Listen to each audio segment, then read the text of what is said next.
Joe, week 14 is here, and a new college football playoff ranking is among us, along with the playoff seedings. And by now, we're not going to run it through you or show it to you on screen. You should know by now when you're watching this where teams are in the matchups and where they should be. Joe, I am sorry. You have Boise State, Arizona State, a team in Indiana who hasn't played but one team above 500 in there.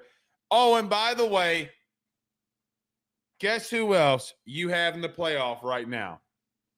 Your favorite team, Indiana. No. SMU. Look, I've come this far, and I don't mind of all of the fraudulent teams that don't feel like they could actually win a national championship this year. I think SMU might be one of the few that's like, okay, they've done some good things. They have blown out a good majority of their schedule, and their singular loss is to a overhyped BYU team, but still a ranked BYU team, one of the better teams in the Big 12. SMU I'm a little bit less bothered by. I think the one that I'm the most bothered by is Clemson just surging their way to the top and being one of those first teams on the outside looking in. They've positioned themselves that if they beat South Carolina, it feels like they're locked to get in. We're playing this stupid game again where it's who's got the best loss. But I can't get away from, or I can't push back on what you're saying. We've yelled about Boise State before, them having a bye and then having the situation of playing the winner of the Arizona State-Ohio State game. I can't get behind. I can't disagree with that. Joe, I'm sorry. The two lost. Clemson got roadhoused by Georgia. Roadhoused. Okay? I've seen Ole Miss beat Georgia. And I know transitive properties don't work. I know that. And it's a different time and a different place. But there comes a point in time where I'm looking at this and my eyes can tell me that Ole Miss, Alabama, it's not the same as SMU. And you know that. Take the SEC out of it. Name another Big Ten team. Name another team. Joe, SMU and Clemson. SMU and Clemson. They got a loss to Louisville and got blown out by Georgia. And I'm supposed to seriously look Ole Miss in the face and say, hey, I know you actually technically have another loss, but SMU is probably going to have another loss here too. Okay, well, look. Hold on. Please Let me finish. Okay. We're going to allow a probably two-loss SMU team stick around here. Yes. It's baffling. But, okay, they're getting to their conference championship game. And, look, this is the part where I can't get behind, and I went on a little bit of a rant on Twitter after the whole bloodbath that occurred on Saturday. I can't get behind a three-loss SEC team getting in there. Like, I just can't. I understand that they have – most of the SEC teams have played harder schedules, but you still have to win out and finish with your difficult schedules. Here's a perfect example of this. Georgia, wait. The three-loss doesn't mean shit. Wait. It doesn't. Wait. Georgia is the perfect example of they had the hardest schedule out of anybody, and they still won enough of their games to remain in the SEC championship game, to remain in the college football playoff conversation. If one team is good enough to win with that schedule, Ole Miss with a lighter schedule, Alabama with a lighter schedule, Texas A&M with a lighter schedule, should be able to finish in the conference. If every single SEC team had three losses, I think that the conversation would be different, but that's not the world that we live in. They do. The ones that we're battling it out here do. And here's the problem. It's a preconceived notion about what happened before. Like, hey, maybe this 10-2 team could slip into a playoff here. Kind of like what Ohio State did a couple of times. It's what LSU did one, or what LSU did. They had two losses when they won a national title. Joe, what are we discussing? Because you can say, like, you say that three losses versus two isn't a big deal, but then you shrug off the other teams that they've had to play and that they have beaten. Like, that is freaking but insane to me that you can come in here and say, an ACC team's got 2 losses, but there's this SEC team that's got 3. And you know what? They had to win the games. Well, I look at a team like South Carolina, who, by the way, if hypothetically they beat Clemson, I'm supposed to sit here and say that the 8 games that were ranked in a 12-game schedule that they played, that the 3rd loss that they had is just, oh, well, I'm sorry. Well, the way that they've positioned this, if South Carolina wins this week, they realistically would get in. They moved Clemson up so far that it would be enough momentum for South Carolina to get in. That's my argument, and it's something that I've brought up. The only 3-loss team that's just at the time. Let me finish what I'm trying to say here. That South Carolina, as I've said before, if there's a 3-loss team that gets in, it's going to have to be one that all of their losses are against ranked teams. They have the best resume out of any of the 3-loss teams in the conversation. If they beat Clemson, they deserve to move all the way up. If Clemson beats them, you're sitting here trying to prop up South Carolina. Would that not be an impressive win for them to beat South Carolina? Yes, but so then they would have earned the right to go there. And a 2-loss SMU team. I didn't say anything about Clemson. A 2-loss SMU team would lose in the ACC championship game. They should not be penalized because they earned the right to go play in their conference championship. I didn't say Clemson should, but I look at SMU and say, I look at Indiana and say, I look at Boise State and say, and quite honestly, I look at Notre Dame and say, hey, congratulations, you have a brand name. Some of you are in a high P4 conference, and you get to go into a playoff when you haven't faced teams that have winning records. Then we should just put the SEC teams in their own no. Like, this is what gets because you are advocating for the SEC. That's what you're doing. You're trying to advocate for more SEC teams to get in because they play harder teams. If the Pac-12 was, if the Big Ten was like what the Pac-12 was last year, I would be screaming from the rafters for the Pac-12. When you had legitimate 4 teams that could have made a playoff. I'm pulling up last year's standings because I want to. You would have only had last year in the Pac-12. You would have had a 14-1 Washington team, a 12-2 Oregon team, a 10-3 Arizona team, and the next best team was 8-4. So this is, you're right. I mean, this is similar to the SEC that you have 3 teams with good enough records, and everybody else there was a drop off. Who are their losses to? If I look at Utah and I say, okay, they have 2 ranked wins and 3 of their losses come against the top 5 opponents. That's what's supposed to happen. Wait, no, come on, man. We might as well just do the rankings at the beginning of the year and then just say this is who gets to play in the college football playoff. You got to win the games. It's the only thing I can't agree with you on, Blake. You have to win the football games that you play. This is what happens when teams that don't play in the SEC and don't have to face the Big Ten and don't have to be like Ohio State and face 3 top 5 opponents. Ohio State, you can't say shit about. They're 2-1 against top 5 opponents. So I'm like, you know what? Yeah, you're right. Nobody can say shit to either one of you or to Oregon or to really being 1 yard away against Penn State. I'm fine with them. I'm glad that they're there. What I can't get behind is Indiana being where they are. SMU, and here's another one. For the love of God, we're putting in Arizona State. Joe, wait. Hold on. There is no way in blue hell that you think on any planet that Arizona State being in there has any business with these 3 lost teams. And you know that. The intention of the college football playoff is to find the best representatives from each conference to compete for a national title. The expanded playoff. The 4-team playoff and the BCS and all that stuff was different. It was a completely different concept. That's where I think that the conversation gets confused. We're trying to put an opportunity for all of the conferences to compete for a national title. If certain conferences, and this is the first year that we're ever doing this, so we obviously are smart enough to watch, but we don't know for complete utter certainty that these teams are not good enough to show up and play good football. I know that Boise State's not. I will never defend Boise State. They're going to get their asses kicked. But with how unpredictable this season has been, anything can happen with close margins for a lot of these matchups. The SEC has their 3 best teams, and the 4 teams that we have talked about that have 3 losses are sadly going to miss it because they beat up on each other. The same argument could be made for the Big Ten outside of their top 4 teams.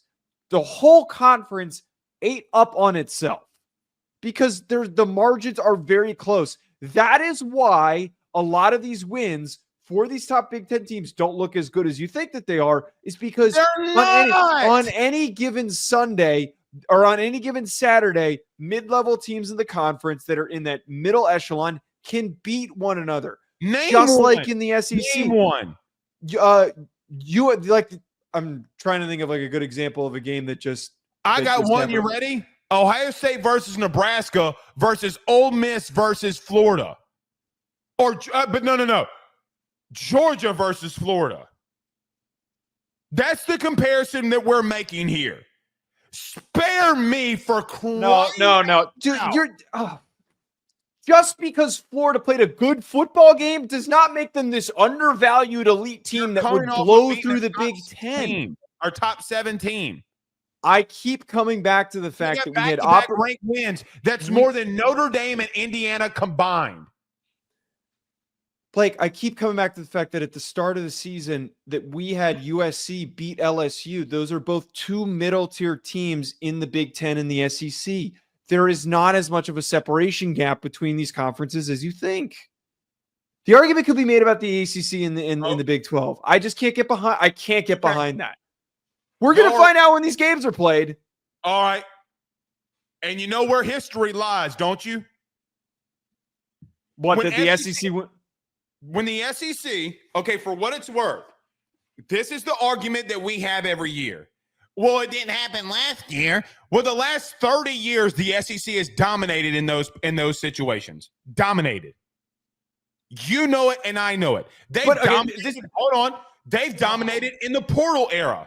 This is where I get so annoyed by this conversation because the SEC should just leave and go play their own playoff then. If they feel so superior, then they should go play their own playoff. No, they have 23 of the last 30 national championships. All right, then there should be no problem. There should be no problem. They shouldn't care about who they're playing in the playoff then. But, Joe, they should be happy they have easier matchups, shouldn't they? It's not name an easy schedule of these 3 lost teams. No. I'm saying that, okay, perfect example, Texas. Texas is the top SEC representative. Texas should be happy that the teams that you're deeming are weak. They should be happy with the fact that they get to play SMU, Notre Dame, and then they get to play Miami. They should be happy by this. I love how you move the goalpost to the teams that have the losses and have more ranked opponents that they faced versus the one that hasn't played them, and the one that they did play, they lost to, meaning Texas. I've told you how I felt about Texas. If Texas loses this weekend, they should be out. I've told you that. What I said. You missed what I said. No, I'm not. I'm not going to penalize Ole Miss for having 2 losses against ranked opponents when you don't play them. They lost at home to one of the worst teams in the conference. So did Notre Dame. They have 2 more losses than them. You haven't also faced but one team with a winning record outside of that. But Blake, for these teams that you're trying to support, here, Ole Miss specifically has a loss to one of the worst teams in the conference and a mid-level team in the conference. What's Ole Miss's best win outside of Georgia? Of those, even combined, equal NIU. Neither one of them combined is on the same stratosphere of an NIU loss. It's not even remotely comprehensible. Y'all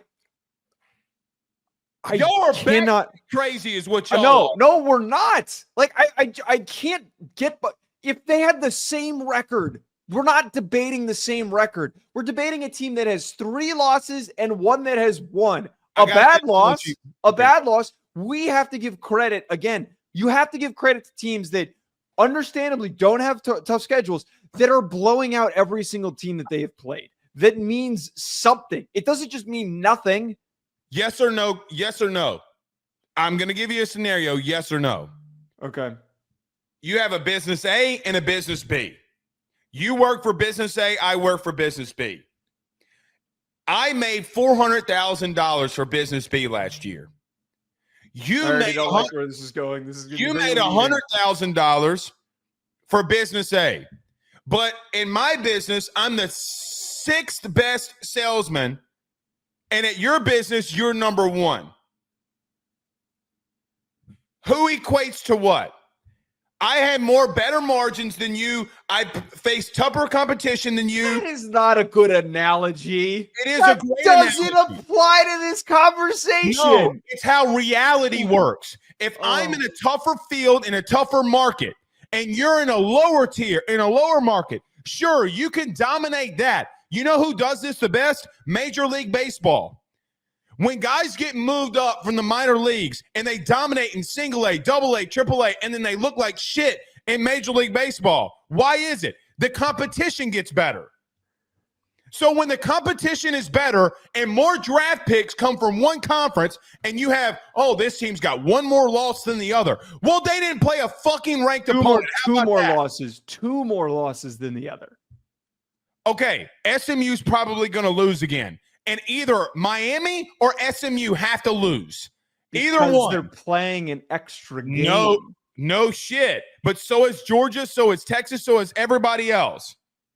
But you cannot convince me when some of these teams are seeing their second-ranked opponent, and I look at Ole Miss, who has faced 4 in the last 6 weeks, and I look at South Carolina, who, by the way, is on number 4 in the last 5 weeks, that it is remotely close to being the same.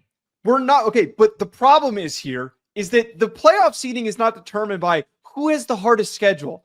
It is who has the best overall performances and record. No. Best record applies to this. Okay, so resume means nothing. Resume does mean something, but the most important thing that you're throwing out before we can have any conversation that needs to be the precursor is how many wins do you have? How many losses do you have? Okay. The statement starts with that, and then we move down to who did you beat? Do you know what you're describing? What? Resume.